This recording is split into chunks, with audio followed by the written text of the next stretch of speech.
വിശദമായ വാർത്തയിലേക്ക്. ISRO ചാരക്കേസ് തെറ്റെന്ന CBI ഹൈക്കോടതിയിൽ അറസ്റ്റ് നിയമവിരുദ്ധമാണെന്നും CBI ഹൈക്കോടതിയെ അറിയിച്ചു.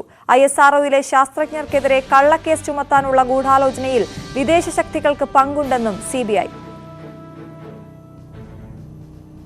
സുവി വിശ്വനാഥൻ വിവരങ്ങളുമായി ചേരുന്നു. സുവി, ശാസ്ത്രജ്ഞർക്കെതിരെ കള്ളക്കേസ് ചുമത്തി ISRO ചാരക്കേസ് തെറ്റ് എന്നാണ് CBI ഹൈക്കോടതിയിൽ പറഞ്ഞിരിക്കുന്നത്. എന്തൊക്കെയാണ് വിശദാംശങ്ങൾ? അശ്വതി, 1994 ചാരക്കേസ് തെറ്റാണെന്നും നമ്പി നാരായണന്റെ അറസ്റ്റ് നിയമവിരുദ്ധമാണെന്നുമാണ് CBI കേരള ഹൈക്കോടതിയെ അറിയിച്ചിരിക്കുന്നത്.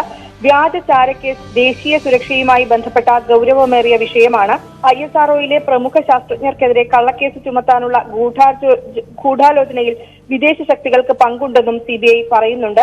അന്താരാഷ്ട്ര ഗൂഢാലോചന നടന്നതിന് തെളിവില്ല എന്നാണ് ഇതിനെതിരെ CB മാത്യൂസ് പറഞ്ഞിരിക്കുന്നത്. ഏതായാലും നമ്പിനാരായണൻ നൽകിയ ഹർജിയിലാണ് ഇന്ന് വാദം നടന്നത്. തനിക്കെതിരെ നടക്കുന്ന ഗൂഢാലോചന ഇന്ത്യയുടെ ബഹിരാകാശ പദ്ധതിക്ക് നിർണായകമായ ക്രയോജനിക് എഞ്ചിൻ സ്തംഭിപ്പിക്കാനാണ് എന്ന് നമ്പിനാരായണൻ ഹൈക്കോടതിയെ അറിയിച്ചിരുന്നു.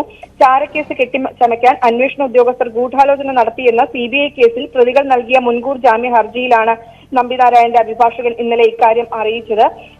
ഈ കേസാണ് ഇന്ന് പരിഗണിച്ചത്. ഇതിൽ ഒന്നാം പ്രതി S. വിജയനാണ്, രണ്ടാം പ്രതി തമ്പി S. ദുർഗാദത്ത്, നാലാം പ്രതിയും മുൻ DGPയുമായ CB മാത്യൂസ്, ഏഴാം പ്രതി മുൻ IB ഡെപ്യൂട്ടി ഡയറക്ടറായ RB ശ്രീകുമാർ, 11ാം പ്രതി PS ജയപ്രകാശ് എന്നിവരാണ് മുൻകൂർ ജാമ്യ ഹർജികൾ നൽകിയിരിക്കുന്നത്.